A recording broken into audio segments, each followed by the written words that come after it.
Welcome to We Zombie City Tours. Advanced civilizations used to live where you live. The evidence is all around us, hidden in plain sight. Our ancestors were pyramid builders, experts at transporting and building with heavy stone, aka Masonry. Their faces and their logos are engraved in stone all over our cities, and their pyramids still surround us. Now here's some more ridiculous claims. There's a single God that created you, me, the world, and all things in it, and he created a specific location of land that he deems better than all other locations of land. And he promised this land to a man named Abraham and all his children for forever. This is why we've all heard the phrase, the promised land. And the land we currently call USA is the land God promised to Abraham, and our cities and our mountains are actually the proof of it. And God promises that it will remain the most blessed land on earth as long as its inhabitants follow Jesus Christ. And if they don't, it gets cursed, destroyed, and given away to somebody else. So let's look at the fruits. Is the most choice land prospering, or is it being deteriorated and given away? If you're curious, enjoy the vids. If you're not, I'm sure I'll hear from you in the comments telling me how dumb I am. Either way, dig deeper, explore your city, and most importantly, explore your God. Ask him questions and study his word. Lansing, Michigan,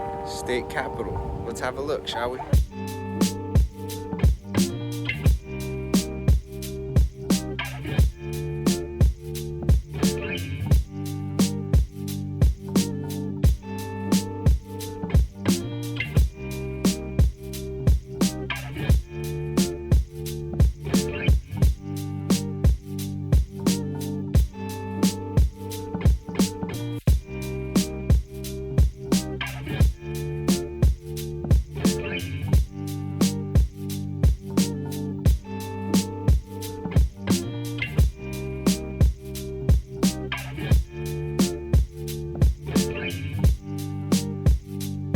Welcome zombies. Today we're looking at Lansing, Michigan, which is kind of in the bottom center right here of Michigan. Michigan sits on the Great Lakes, a very, very interesting part of the country. I feel like there's definitely a lot more going on. I mean, in the whole country than we're told, but specifically these areas like the Great Lakes areas, Ohio, for example, we're always told, oh, nothing in Ohio, nothing going on in Ohio. Ohio is a dumb place to be or whatever, but there's so much. Pennsylvania is another, it's a very sleepy area, in my opinion.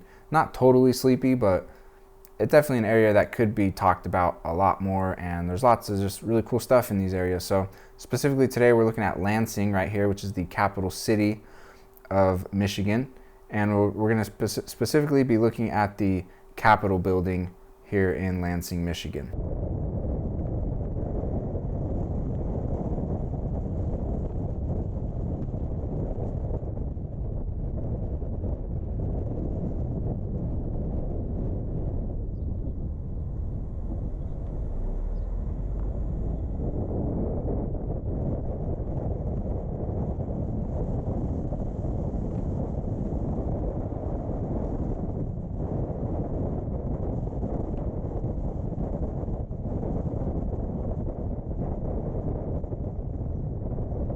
Here's the Lansing, Michigan Capitol right here, and it's a very similar building to the Wayne County Courthouse that I covered in my Detroit, Michigan video. And according to the story, the state capitol was originally in Detroit, and then they moved it to Michigan. Honestly, these stories are, who really knows what the truth is, but here's a little look into the stories that they say about the state capitol now located in Lansing, Michigan. It says the first building to serve as the state capitol was built in 1832, and it was known as the Territorial Courthouse. And that courthouse was a brick structure, one of the earliest Greek Revival buildings, with a portico of Ionic columns and a central tower. And it says that was the case until 1848. So they've got this Greek Revival stone building with columns, brick structure. And then after 1848, they hastily erected a wood building in Lansing following a decision to move the capital from Detroit to Lansing. And the Detroit building, what was originally, there, according to the story, the old Capitol building in Detroit, became a public school and library until it burned down in 1893. These old stone buildings somehow just burned down super easy all the time in all of the cities. And then it says the construction of the Capitol in Lansing began, not the one that we currently see there, although that was already there because these buildings are much older than we're told.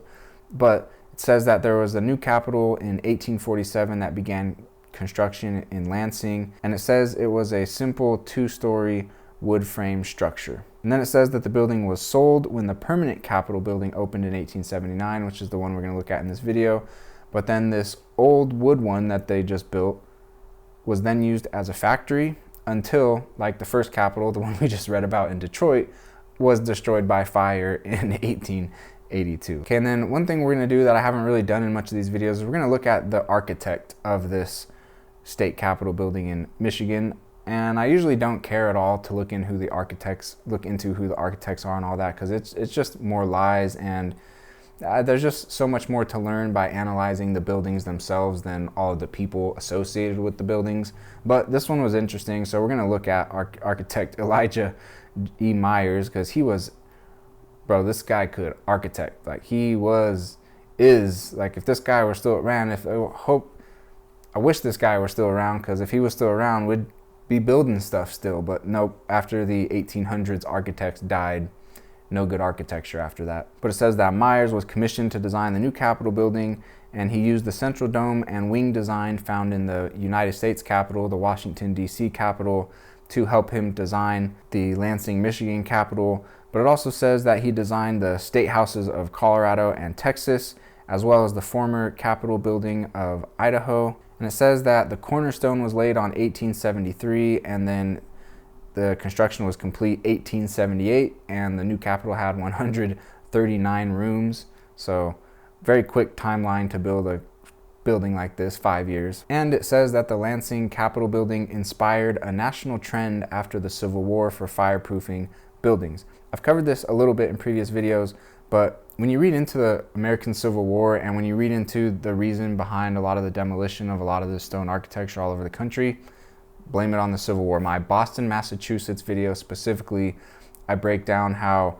they just blew up a ton of architecture during the Civil War. And then highlighted in orange right here, it talks about the dome and their renovation projects on the dome. And almost always these renovation and preservation projects are just code words for pillaging and demolition.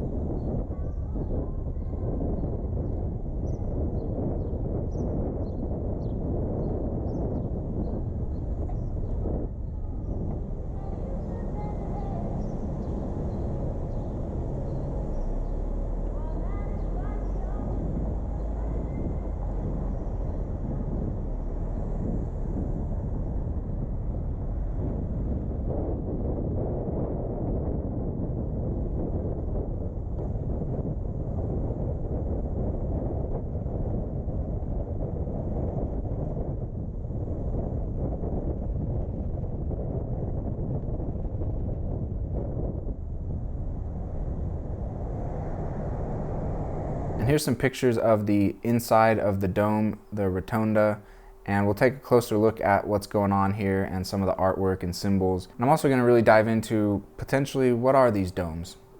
There's lots of these domes everywhere, and some of the most special buildings have these big domes.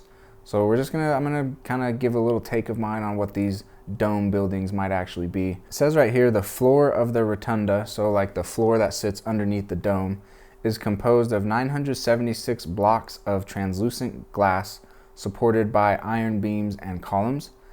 It is a vault light emitting light to the floor below. And it says that the blocks vary in size so that when viewed from the upper floors, they appear to form a bowl which mirrors the dome above. It also says the doorknobs are mostly made of brass and bronze alloy, but most of the original brass doorknobs have just disappeared over time, because they do renovation and preservation projects, and they go in and they pillage little bits of these buildings at a time. And then there's these images of this woman right here, this robed woman holding different symbols, which we'll look at in just a second, all over the interior of the dome.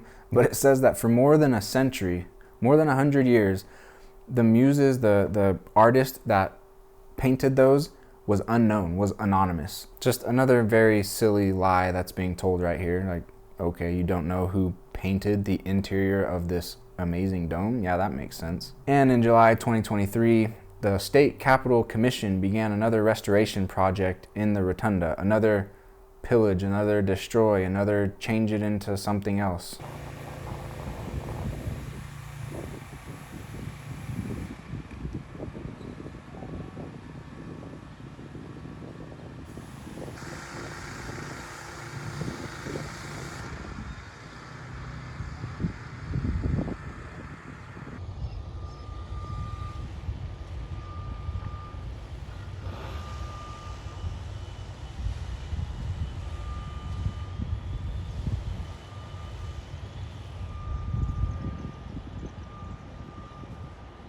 And then I also learned right here this triangle that is oftentimes always supported by pillars that sits on the front of these buildings, oftentimes with people and symbols stacked inside of them. Didn't know this previously, but it's called a pediment. And in this one, it says it depicts a central figure named Michigan, who is dressed as a Native American. So this right here is the mission capital pediment with this stone woman inside of it wearing robes with a bunch of other symbols. And it's saying that she's dressed as a Native American. Now this stone woman shows up over and over and over again across all this architecture, all the cities, all over the country, all the states. And she's always robed and she's always holding very specific symbols. And what the stories tell us about this woman is, yeah, she's just a representation of the state. Or she's a Greek goddess, and the people back then had an obsession with Greek goddesses. Like the whole story about what the cowboys, Indians, pilgrims, coal miners, like all the stories when we look at this architecture is that they built incredible stone architecture. They were advanced masons somehow, and they put ancient people all over these buildings with a bunch of ancient symbols, and they were super obsessed with Greek and Roman people and architecture. And the truth is that all of that is just a lie. The stone woman and the stories that are written about her on all of these different buildings everywhere, they're just made up. Who this stone woman actually is, on my Wee Zombie Rod of Iron channel right here, I made an entire playlist called The Stone Woman. It's 12 videos long, and it goes through an entire presentation to explain, it's very in-depth, to explain who this stone woman actually is and why she's all over this architecture everywhere, and why we're lied to about who she is, who built this architecture, and where this architecture actually comes from. So a real quick summary of who this stone woman is, this robed stone woman, robes representing righteousness and also the priesthood of God. She is the symbol of the covenant that God made with his people, his church, the seed of Abraham. I lay this out very thoroughly in the stone woman presentation, and it's a great presentation for somebody who is very unfamiliar with Abraham and the covenant that God made with Abraham and the Old Testament and the Bible and all of that. But it's also great for people who do have a good understanding of that and want to see really how that's still playing out very much right now, and that the land now called USA is actually the land that was promised to Abraham and Jacob and Joseph. And what happened is God made a covenant with Abraham that he would have a specific location of land for his posterity for forever, and that is the land now called USA. It's not the land in the Middle East. That's a huge hoax that's being pulled over our eyes right now and has been happening for a while, but that place was literally just invented by the United Nations in 1948. And so what's happening here in these lands is the stone woman everywhere is actually showing us that this is truly the land covenanted to Abraham, and she, the stone woman in robes everywhere, is like we read right here in Isaiah 54:5, says, "Thy maker is thine husband," referring to God, the maker, the creator, as the husband, and his people are the wife. Jeremiah 3:14, God says, "I am married unto you," speaking to the children of Abraham, the Israelites, as they're also known. Malachi 2:14, the wife of the covenant. That's why there's this wife, this woman, this bride, this robed woman all over all this architecture, showing us that this covenant thing that God made in the Bible in ancient times is very real. Revelation 21:9, the Lamb's wife is the bride. So there's the Lamb, Jesus Christ, his wife, his bride is the church, his people, the covenant that he made with Abraham, Jacob, and Joseph and all of their posterity for forever. And this dome right here is a very beautiful dome. It's just incredible master craftsmanship right here, like most advanced architecture that exists. And what you'll notice is this whole section right here, a complete 360 of it is just this stone woman being depicted over and over and over. Here's a more close-up look at each of those paintings individually. And of course, they've given stories, modern, what they want to say about these stories. Like this painting means science, this one means fine arts, this one means commerce, this one means agriculture, and so on. But really, these are all of her symbols, and her being depicted everywhere is just all Jesus Christ, God, Old Testament, New Testament, and Book of Mormon symbolism. And if we read right here, it says, she offers a book and a globe to the people of her state, promising a bright future. She is surrounded by symbols of Michigan's economy, including a plow, cornucopia, which is this kind of flower work right here, and a laurel wreath to represent agriculture. Also included are symbols representing shipping, mining, and lumbering. But what it's actually representing is God and his covenant with his children in the promised location, the promised land, which is now called the United States of America. It's the land now called the United States of America.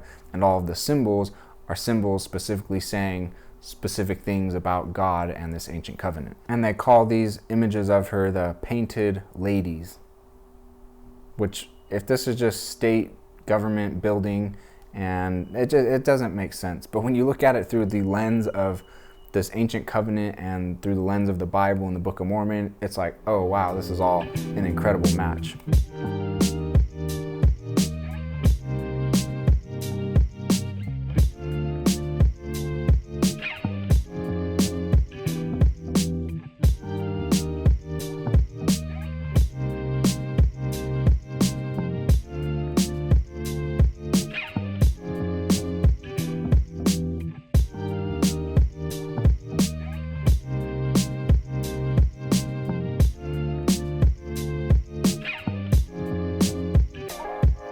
So now we're standing up high and we're looking down at the floor of the rotunda. And remember, we read that it has this glass floor. But then also, if we look underneath of that, there's that glass floor right here, and it's supported by pillars. In this case, there seems to be 8, 4 on each side. And what I don't know if this is exactly the case.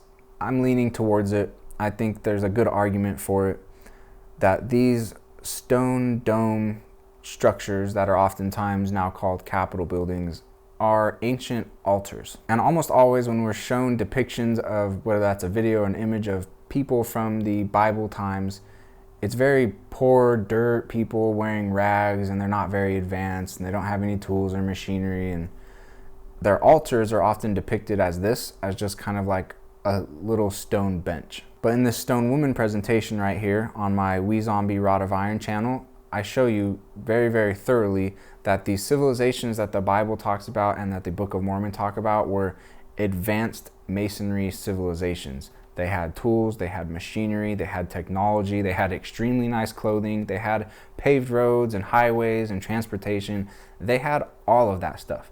And when you actually read the text for what it says, it is saying those things.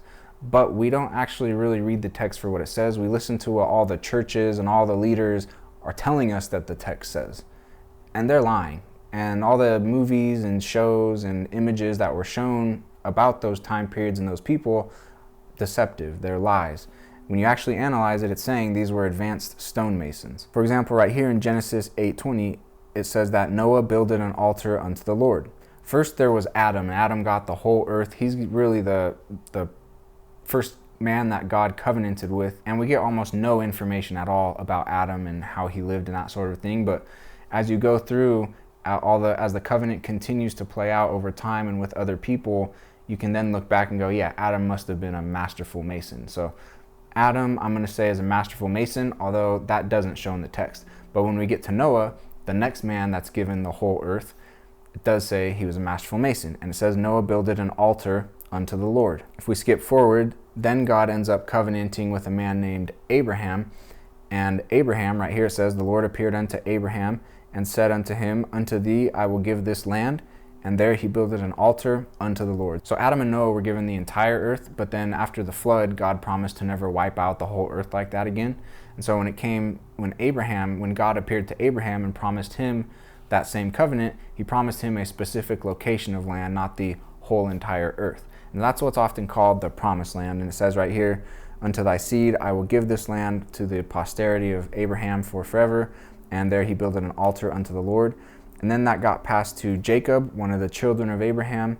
And God said to Jacob, I'm making that same covenant with you. This is where he said, go up to Bethel. And Bethel is that specific location of land, which is actually Missouri, the place we now call Missouri. And once again, I cover this very, very thoroughly in this Stone Woman playlist right here. Specifically in this video right here, Jacob's pillar still stands. Part of the story right here is that when Jacob went to Bethel, he built a pillar to mark that location, and that pillar still stands. And then it also says that he made an altar unto God.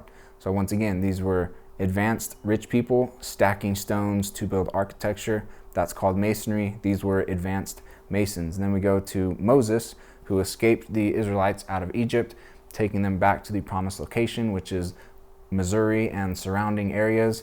and it says that Moses built an altar. And it says specifically that he built an altar under the hill and 12 pillars. Now I'll come back to the hill part of this in just a second, but if we go back and we look at this image, well, here's this very odd, interesting architecture in a very amazing building, and there's these pillars that are supporting this floor, and above it is this huge dome, and it's all very, very intricate, specific type of architecture. And in the Old Testament, we've got all these people that God covenanted with building altars, and then it gives us some more information about what Moses built, and says that under it was 12 pillars. Okay, now this building is in Richmond, Virginia, so we're not in Michigan anymore. I'm just using this to point something out here that's very interesting. If we look inside of this building, there's this amazing architecture right here with the same type of glass floor and pillars, and I don't know for sure, but likely a dome or something similar at the top of this if you were to go stand in the middle and look up. But what's interesting is that you have 12 pillars laid out right here once again with this glass floor thing going on and a huge wide open area looking up. And just the colors and the design here is tremendous. It's so pretty, it's so gorgeous, it's very inspiring. It's very much not anything like what we build nowadays, but you do have 1, 2, 3, 4, 5, 6 pillars on each side for a total of 12 pillars, which is really interesting considering, well, maybe these are altars, and then you've got talk about pillars being part of the construction of these altars, and there's 12 right there. I'm not trying to say that that's the altar that Moses built. I'm just pointing out that maybe these are altars. Temples, altars, very sacred type of ancient architecture with very specific blueprints for how it's built and why it's built that way. And we don't know anything about that because we're not building altars nowadays. We're not doing animal sacrifices in or on altars nowadays, but these Old Testament people, these advanced rich Masons, were building altars with pillars. Might be something we're looking at here. And then also Joshua, Moses escaped the Israelites out of Egypt, and then Joshua is the one who took them into the promised land. And it says, Joshua built an altar unto the Lord God of Israel in Mount Ebal. So here's an altar being built in a mount, inside of a mount. And then if we go back to Moses right here, it says Moses built an altar under the hill, or maybe inside of the hill. Now we know that these were time periods and civilizations that built pyramids, but the word pyramid never ever once shows up in the Old Testament, the New Testament, or the Book of Mormon. But we know that they built them. And if you pay attention to the text, it's saying that they constantly were going in and out of hills, mounts, and mountains. Right here, it's saying they were building inside of hills and inside of mounts, and not just building inside of them, but building these very special altars inside of them. So when the scriptures are saying that these people were going in and out of hills, mounts, and mountains, it's talking about pyramids. And then we just have this confusion in our own heads nowadays where first they were poor dirt people, and when it ever says, and we don't ever relate the word pyramid with the hills, mounts, and mountains in the scriptures. We just relate that because what we've been taught in school is Mother Nature cast up our mountains hundreds of billions of years ago, and you just have to trust the people telling us those stories because they're the only ones that are smart enough and have the big boy toys to figure all that out. But if you actually take the text for what it says, and again, everybody teaching the text is lying, but if you just read it yourself and read what it says, it's saying these were advanced Masons and they were building altars in hills and in mounts, in their pyramids. This is pyramid architecture that we're talking about. And so a lot of our hills, mounts, and mountains nowadays are actually just ancient pyramid architecture in ruin and covered up with dirt and shrubbery, which is also why oftentimes our mountains are heavily mined, and mining companies are not normal companies that any person can just start and here's a mountain you can go mine. It's like, no, you have to be very in with the right people to be able to just go start mining these mounts and these mountains and these hills. And that's why they're doing that, is because these are actually, in most cases, old pyramid architecture. And these men who are building altars in the Old Testament, Adam and then Noah, and then Abraham, and then Jacob, and then Moses, and then Joshua, each one of those men is the men God chose to take his people, the seed of Abraham, Jacob, and Joseph, back to the promised land, the promised covenant location. And the Book of Mormon, a lot of people have even a lot of the Mormons don't even know what that book is saying, but what that book is saying is that the family that the Book of Mormon talks about was just the continuation of that covenant. So the next man that God chose to bring his people back to the promised land was a man named Lehi. And it says right here that Lehi built an altar of stones. Once again, Book of Mormon talking about advanced Masons building altars as part of the covenant and going to the covenant promised location, the promised land, which is the land now called USA. And the introduction of the Book of Mormon says, it's a record of God's dealings with the ancient inhabitants of the Americas. The ancient people that lived in the Americas, that's who the Book of Mormon talks about. And it gives an account of two great civilizations. One came from Jerusalem in 600 BC and separated into two nations known as the Nephites and the Lamanites. And that family that I just talked about in the introduction that escaped out of Jerusalem, the father of that family's name is Lehi, who is the man that God chose to continue that ancient covenant with and bring his people back to the promised land. And it says that the genealogy of Lehi is that he was a descendant of Joseph of Egypt, who was a descendant of Jacob, who was a descendant of Abraham. So this was literally, the Book of Mormon is literally just about this ancient covenant continuing to play out. God grabbed another family, brought them back to the promised land location. The father of that family, his name was Lehi, and he was a descendant of Joseph of Egypt. And it talks about this several times in the Old Testament, that there would go forth a remnant that would escape out of Jerusalem before it was about to get destroyed. 2 Kings 19:31, out of Jerusalem shall go forth a remnant. The zeal of the Lord of hosts shall do this. Zeal meaning like a need, like a enthusiasm for doing it, like keeping an ancient covenant. And then Isaiah 65:9 says, I will bring forth a seed out of Jacob and out of Judah. Judah being the Jerusalem location, that a seed of Jacob is going to come out of there, escape out of there, and be taken to an elect location for them to inherit the promised land, the location promised to Abraham, Jacob, and Joseph. And Lehi, on his way to the promised land, having just escaped from Jerusalem, names two kids that he has on the way there, Jacob and Joseph, because they were the continuation of the Abraham, Jacob, and Joseph covenant being taken back to that covenant location, which is now most of what we call the United States of America. Now, when they got there, Lehi died shortly after, but his son Nephi was who that covenant continued through. And it says that Nephi did teach his people to build buildings in all manner of wood, iron, copper, brass, steel, gold, silver, and precious ores, which were in great abundance. And this is a common theme throughout all of the Book of Mormon. These were super advanced, super rich people building amazing architecture with all of these types of materials, which is all of the materials that we're seeing in and on all of these buildings. And it says that they multiplied exceedingly, like they became very populous. They spread upon the face of the land, became exceedingly rich in gold, silver, precious things, fine workmanship of wood, buildings, and in machinery. They had machinery. This stuff doesn't get built without machinery. It says that they had it. Old Testament also talks about them having machinery, and also iron and copper and brass and steel. And they made all manner of tools of every kind to till the ground, and weapons of war, because they also dealt with war a lot. And that's why we see shields and armed men holding swords and wearing different armor all over these buildings. And they fortified their cities, it says, to help defend them from people trying to attack and invade and conquer and destroy.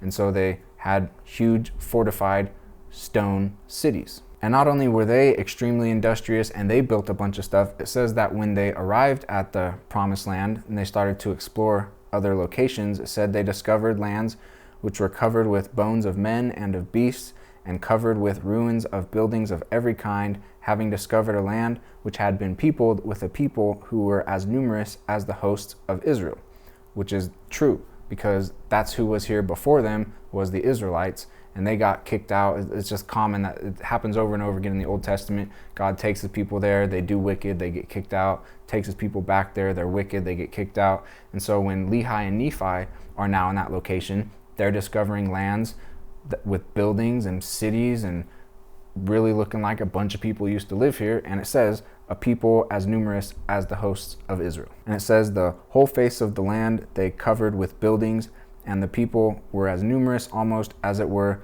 the sand of the sea. And for how much stone architecture there is all over the country and how much of it has already been demolished and is still getting demolished, it would have had to been very advanced, prosperous masonry civilizations in huge quantities.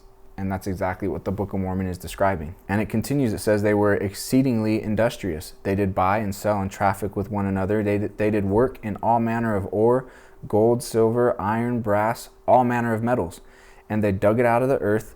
Wherefore they did cast up mighty heaps of earth to get ore, gold, iron, silver, copper. They did work all manner of fine work.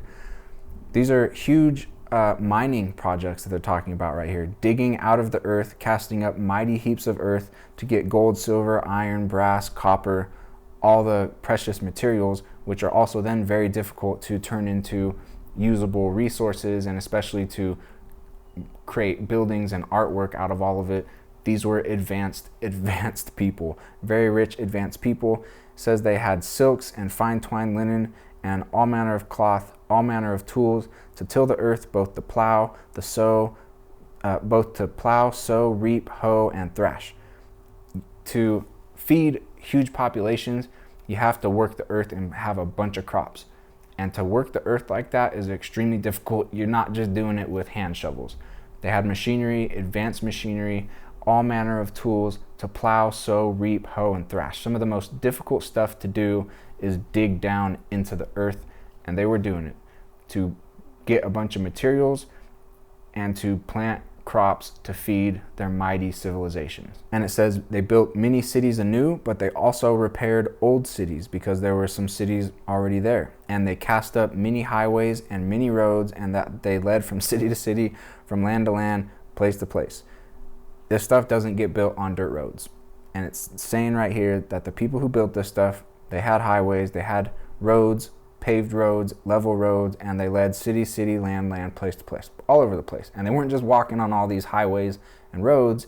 They had proper transportation, trains, and all of that for getting around. And then to really even put more into scale, like the type of stuff that they built, this is definitely something we don't even think about nowadays, but it says that the Nephites began the foundation of a city. And then it says they also began a foundation for a city between two other cities. We barely lay a little bit of foundation for a house or a building nowadays. They did it for entire cities. And I pointed this out in some of my past videos where it's not just like a building here and there. It looks like that to us now, but if you actually were able to see like the full original build of all of these cities, there was a foundation laid and then the whole city built on top of that. And of course, these little signs right here, working hard to preserve your capital, working hard to preserve ancient buildings, ancient altars with the stone woman and Nephites and Lamanites all over it. When really this is just code for we're pillaging and lying and destroying.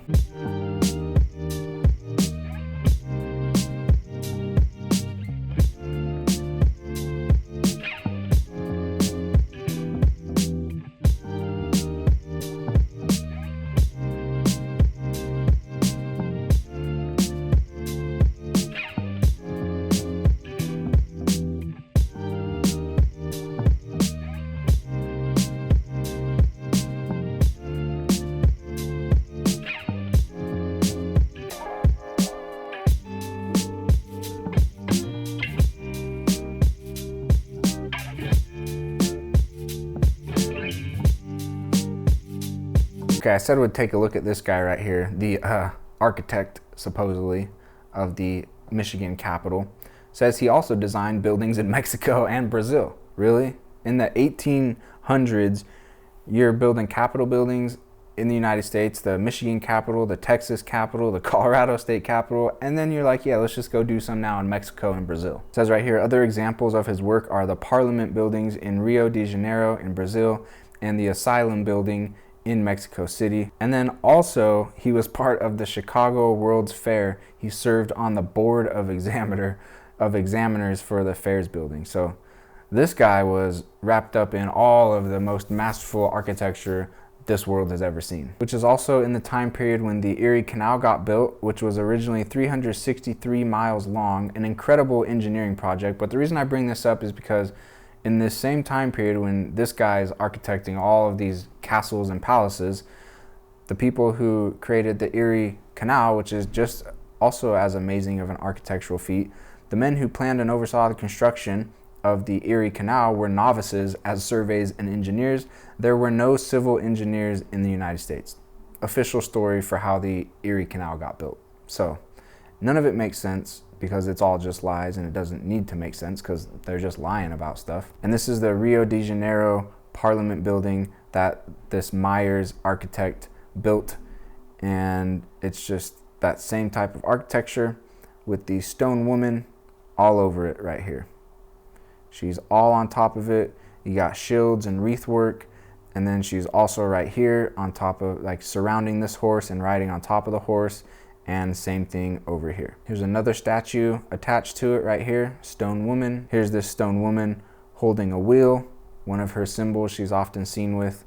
And the Nephites and the Lamanites in the Book of Mormon, it says that the main area that they were at was like the Mississippi Valley area, Mississippi Valley being the Mississippi River and all of its tributaries that branch off of that. Kind of what we think of like all of the United States minus the Rocky Mountains and moving west. But then it also says that they explored and spread over all the land, which also includes South America as well.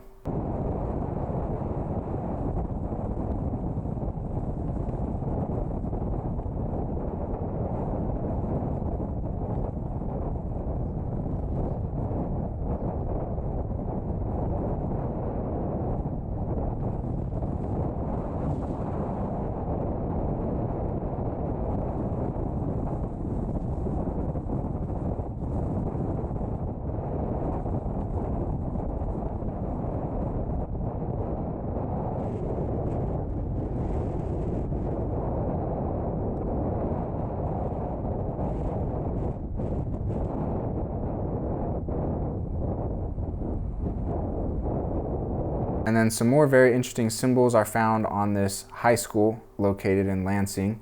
And you can see that the central tower of it right here is just completely stripped off. There used to be a huge tower shooting off up the middle right there. And if we look at some of the symbols on this building, people on this building, here's an armed man. Here's an ancient woman wearing a robe. Another ancient woman wearing a robe. Another man right here with a hammer or a mallet, a mason being depicted right there. You got Moses right here. It might not be Moses, but seems like a Moses depiction right there, and the 10 Commandments on the tablet. That's how he's often depicted. Got this ancient person right here playing an ancient instrument, and just a bunch more on this building, like this guy right here. And then you also have all of these symbols right here. This is Masonry symbolism. You got the compasses in the square, and then you got the mallet or the hammer like running through the compasses.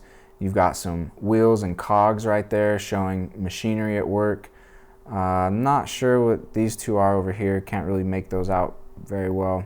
This is ancient symbolism though. Like, it's kind of hard to understand what all this stuff is, but it's just everywhere you look, it's just ancient people depicted everywhere in stone. And then there's also this book that I found, which is called The Guardians of Michigan, which documents a lot of this. Like, look at this. A lot of just this ancient artwork all over Michigan, which makes zero sense for cowboy and coal miner and pilgrim.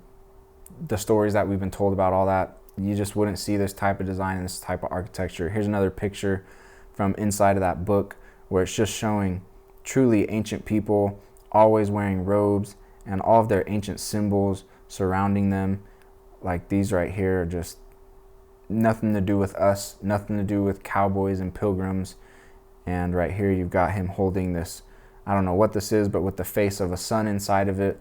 And the sun is a representation, a symbol of the Son, Jesus Christ, who is God. So it's just all God symbolism. The robes themselves are a symbol of people dedicated to God, robes of righteousness. It's a symbol of the priesthood, the hood of priests. And like I mentioned earlier, these triangles with all this people and symbolism inside of them, specifically the main person that you'll see inside all of them is the stone woman over and over and over again. And also this wiki page right here called Pedimental Sculptures in the United States is really fun to look through and look at all the different people and symbols depicted inside of these pediments. It's all just 100% symbolism straight from the scriptures, the woman being the central symbol of all of it. being the symbol of God's ancient covenant that continues to play out right now.